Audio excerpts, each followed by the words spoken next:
Lord, I pray that you would move through me this morning as I speak, and I pray that you would give each of us a word. Give us a word to take with us throughout our week, to take with us and to hold on to, that when we go through our tough times, that when we go through our struggles, that you would remind us of what was preached. Maybe it's only one word or maybe only one verse, but let us hold on to it and remind us and take it throughout our week. Move powerfully in this morning in your name. Amen. Well, I was watching one of the new Marvel movies, the Shang-Chi. Anyone ever seen that movie? I love that movie. It has to be, I think, one of my favorite movies. But as I was watching it for the second and possibly third time, I was struck by a line that was said. And one of the fathers of our main heroes, the villain, said to his son after his wife died, "Blood must be paid with blood." And as I watched this movie and a couple other Hollywood movies that was going around at the time, I saw one, Cowboys versus Aliens. Strange movie, but amazing. I noticed that a lot of these Hollywood movies depict what they view of as strength. What does it mean to be strong? What does it mean to fight the battles that life throws at you? And in the movies, it's always physical battles, but I think it's to us, it's, okay, how do you fight those struggles of your day-to-day life? And in all of these movies, in all of this media that you see, it's always about, if you have something, you need a fight to hold on to it. If you don't have something, you need a fight to get it. And each of these movies and each of the way that we see in the popular media is how to fight, how to take what you have, and I believe Pirates of the Caribbean says, take what you have and give nothing back. This is what the world sees of as strong. The better you are at taking what you don't have, and the better you are at holding on to what you do have, the stronger you are. If you lose what you have, then you're weak. That's how it's seen. And I was thinking, okay, so that's what the world says. How do you deal with the struggles of life? But what does God say? And I knew, well, in Matthew chapter 5, it says, don't resist an evil person. If anyone slaps you on the right cheek, turn to them the other cheek also. And this doesn't make a lot of sense to the world. To most people, you would think if someone's coming against you, if someone's fighting against you, you need to punch them back. If someone hits you, you hit them back twice as hard. So it made me think, okay, well, what does the world, if you were to put, in essence, what does the world see as strength in their hand? I think it could be summed up in this verse. In James chapter 4, verse 1 through 2, it says, "What causes fights and quarrels among you? Do they not come from the desires that battle within you? You desire, but you do not have, and so you kill. You covet, but you cannot get what you want, and so you quarrel and fight." To the world, life is often about finding the things you want and taking them for yourself, and to push down or put away everyone that's in your way, everyone that's coming up against you. And the better you are at it, the stronger you are. But the Bible says in Ephesians 6, verse 12, that our struggle is not against flesh and blood. It's not against those worldly things. It's not against people and putting them down and getting them out of your way. It's against the rulers, the authorities, the powers of this dark world, and the spiritual forces of evil in the heavenly realms. And here we have these two ways to view life. One that says that if you are not strong enough, you must make yourself strong, and through human power and through human will, take and seize what you have. And one that says if you are not strong enough, do not struggle with your own power, but turn to God. Know that you do not fight against people, but you fight with God, and that God does your battles. This season in particular, we celebrate this new way of living. We celebrate Christ that's come into this world to show us this different way to fight.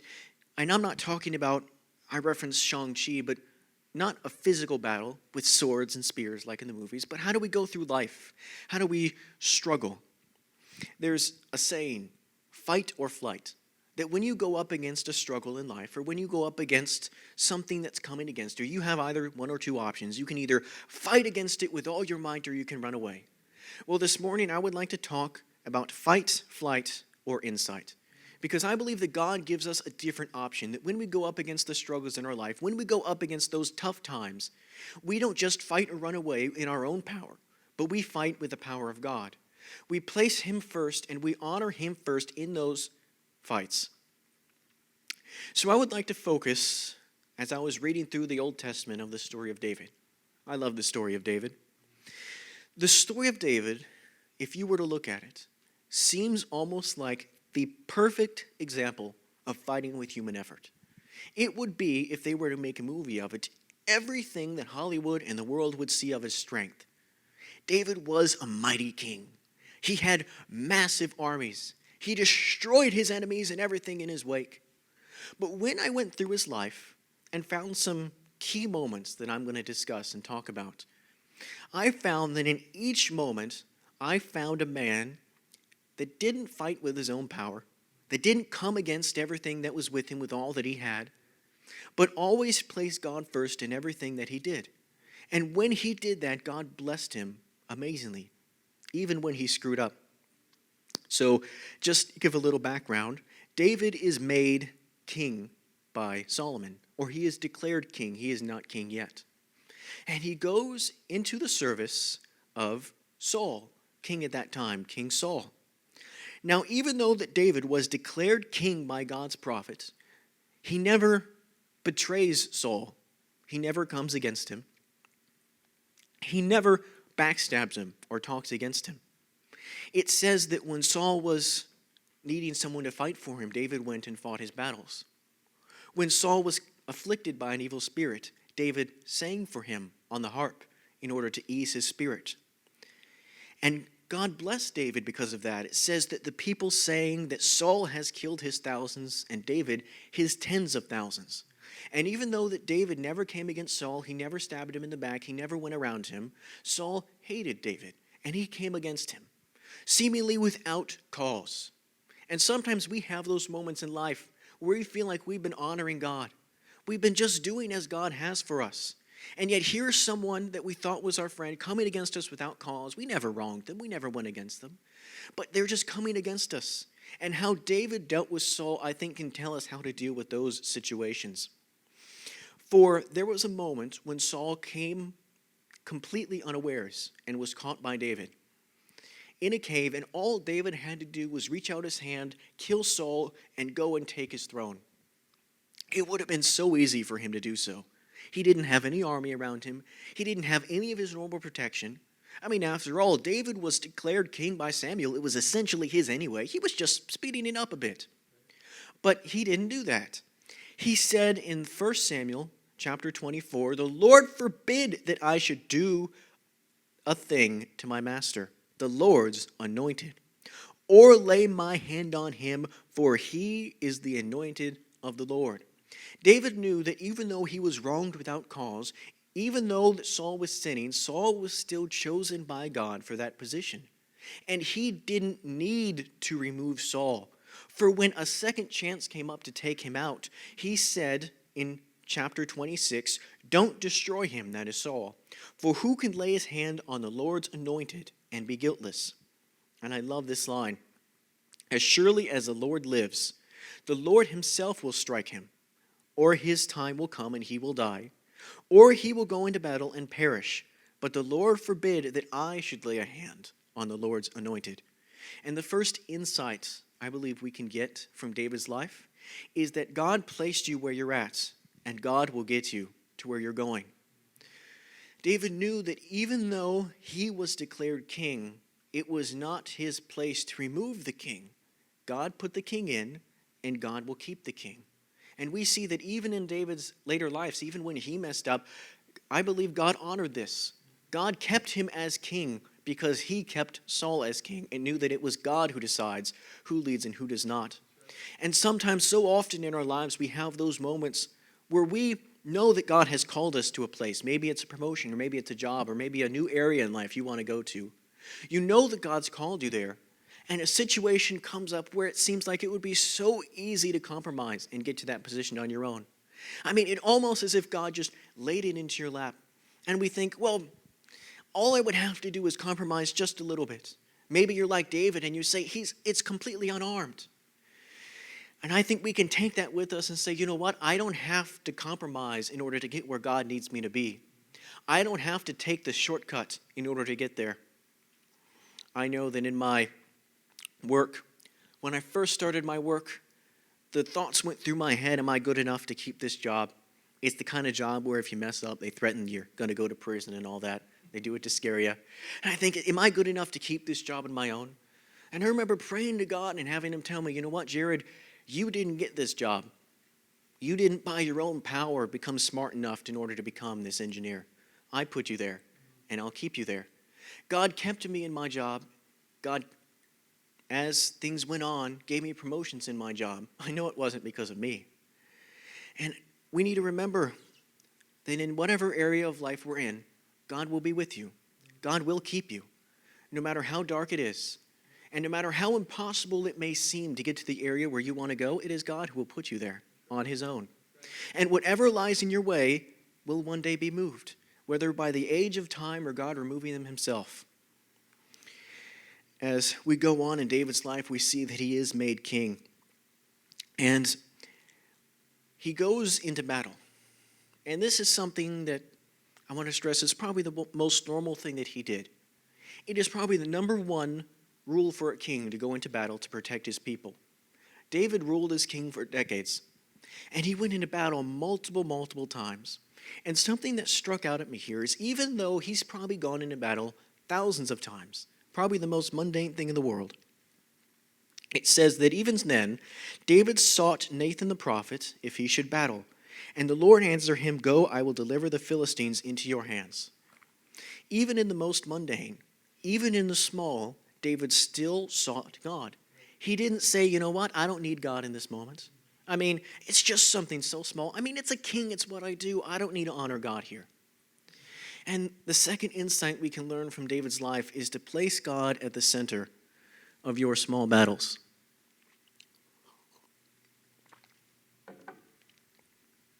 For we have those moments that are mundane, those moments that just feel like, oh, I wish I had the time skip, just a remote to go through them. I know at my work, I was cleaning up some old data from one of my coworkers. And see, the way it works at my work is you amass this data. The other name for this data, it's a very technical term, it's called junk. And this junk is amassed at your desk until you one day retire. And then the next person has to move it away for someone else to come in and take that cube, which means it goes on their desk. And they have either two options. Either they clean it up or they never use their desk again because there's piles and papers on it. And so I was going and cleaning up this paper, wondering why it was really necessary to staple every page together, because you can't throw away pages with staples on them because they don't take metal. So here I was with a staple remover in my hand, one by one wondering why every 2 pages must have been stapled. And God, in that moment, moved powerfully. You see, the night before I had been praying to God and I had been asking him, please, Father, give me a chance to reach someone for Christ today. And it was in this moment when I was doing probably the most mundane, boring thing that you could possibly imagine, when God moved in order to have me see something that pertained directly to the program I was working on. It was a 13-year-old email that God just showed to me on the same kind of system that I was working on, with the same kind of problem that I was having.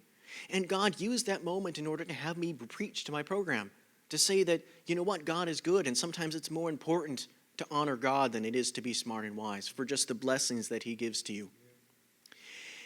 And it reminded me of the story of Elijah, when he was in the cave, and God was showing him all these wonders. It was storming, it was thunderstorming, lightning was coming down. But it says that God wasn't in any of those things. It says that God was in the whisper. God was in the light wind. And I believe that is sometimes in those smallest tasks. It is in the moments when it is the most menial. It is in the moments when it is the most boring that God decides to move. And so this week I would encourage you, when you have those moments, when you're doing something that maybe you've done 1,000 times before, maybe just pray a bit right before you start. Because it's amazing when you have a heart that's open to God, how God moves in those moments, how God uses them in something you've done 1,000,000 times in order to move powerfully, to reach people for the Lord, and to move you to that next step in life. As we move on in David's life, we see probably the biggest turning point in his life. And you see, David fell into sexual temptation. He had adultery with Bathsheba. He sent her husband Uriah to the front lines to have him killed. He basically committed a 1-2 punch of sin. He committed adultery and he committed murder. And when he is confronted by Nathan the prophet and told what he did that was wrong, and when he has probably the darkest moment in his life, his son by Bathsheba had just died and passed away, we see him do something that I believe is the most powerful. You see, oftentimes in our life, we have things that come against us that we just don't understand or don't explain. Sometimes we know that there are faults, like in David. Sometimes it feels like we didn't do anything wrong. They're just dark moments that show up and we can't explain it. But when David's dark moments came up, when it was probably the lowest point in his life, it says in 2 Samuel 12:20 that he went to the house of the Lord and he worshiped. And the third insight we can get from David's life is to worship your way out of your lost battles. Because sometimes things don't always quite go as we expect it.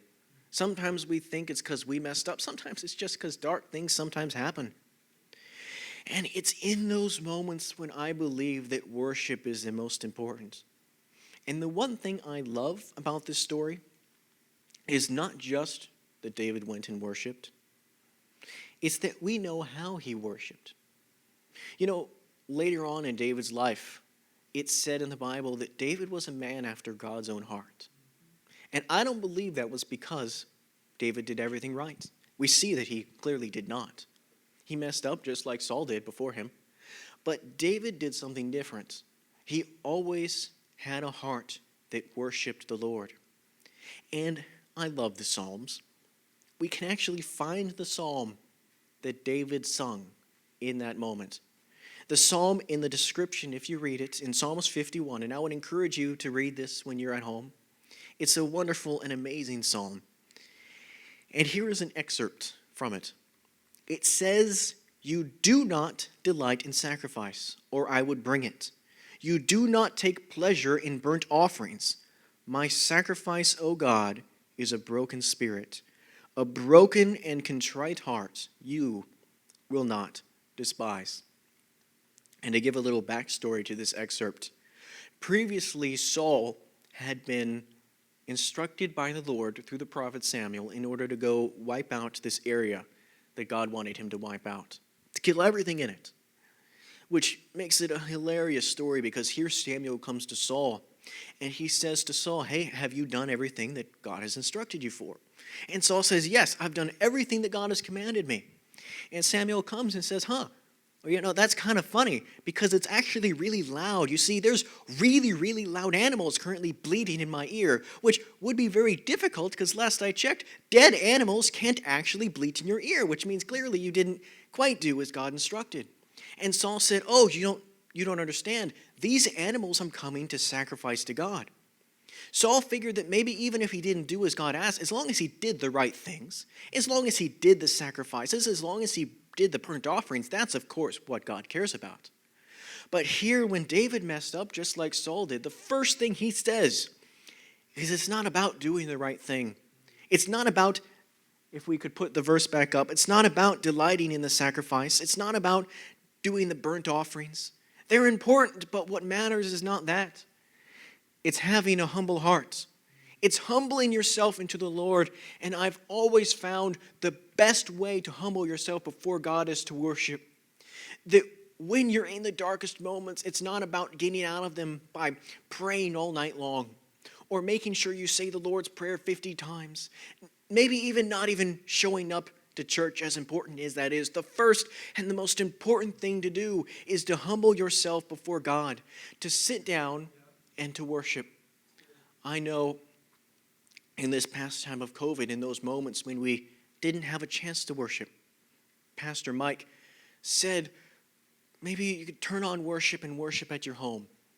And there was one worship band called the Socially Distanced Worship Club that he suggested that I turned on and I just began to worship. And it was so important that even in those moments when it felt like the darkest, when I needed to worship the most, is when you just turn it on in your own home. It doesn't have to be on Sunday. And you just start to worship God and you start to worship the Lord. And as it is worship that is the most powerful, it is always worship that the devil will come against the most. Because we saw earlier that when we fight, we do not fight against people. We fight against the principalities of darkness.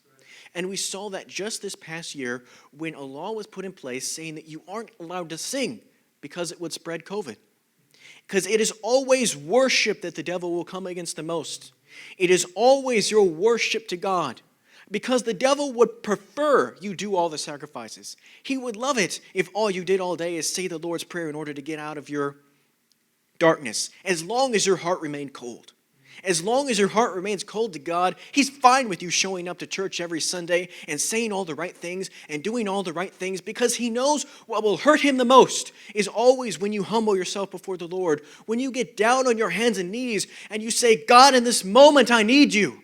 That is when powerful things happen. That is when miracle things happen. And that is the reason why David was seen as a powerful man of God, not because he did everything right, and not even because he honored his God in everything, but because he knew when to worship. And we have psalm after psalm after psalm showing us how David, this mighty man of God, chose to fight his battles. When things were coming up against him, when his own son betrayed him, we have worship after worship after worship where he got down on his hands and knees and says, this is how I choose to fight.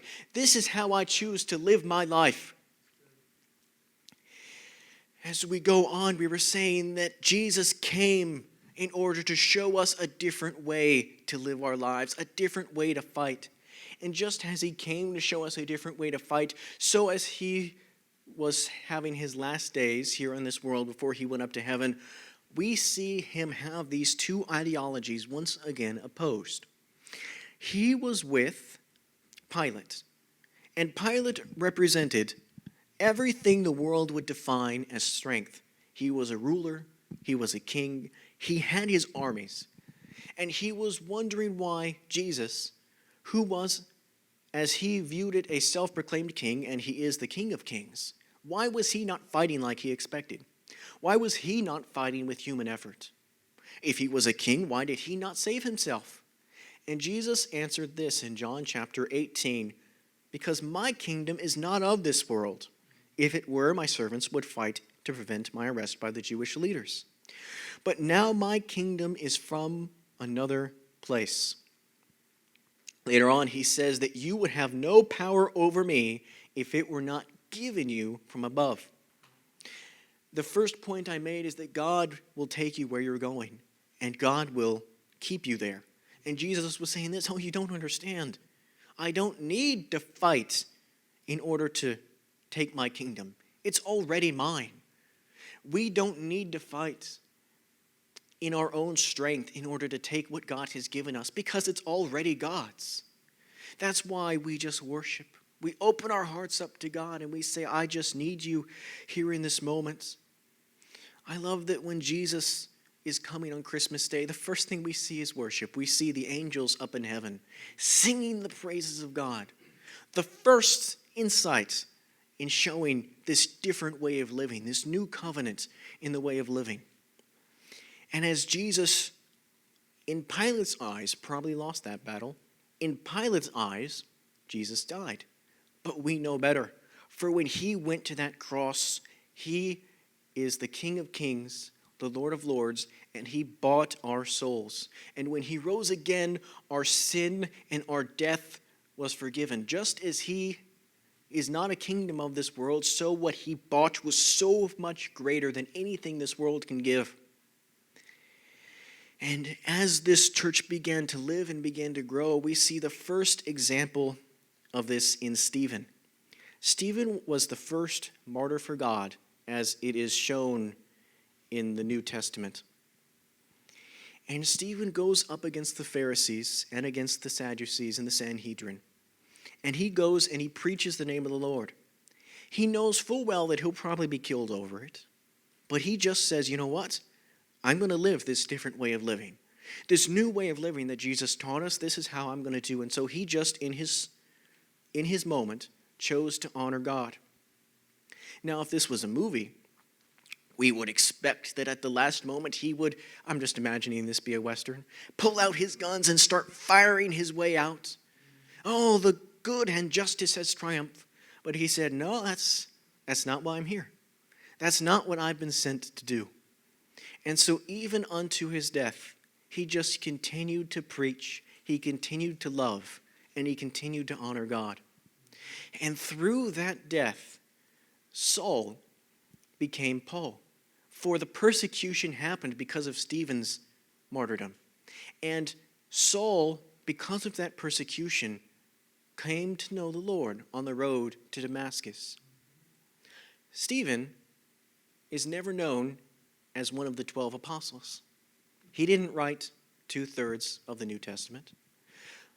But what he did led to that, and I believe every blessing that Paul ever did in his entire life was accounted to Stephen because he honored God.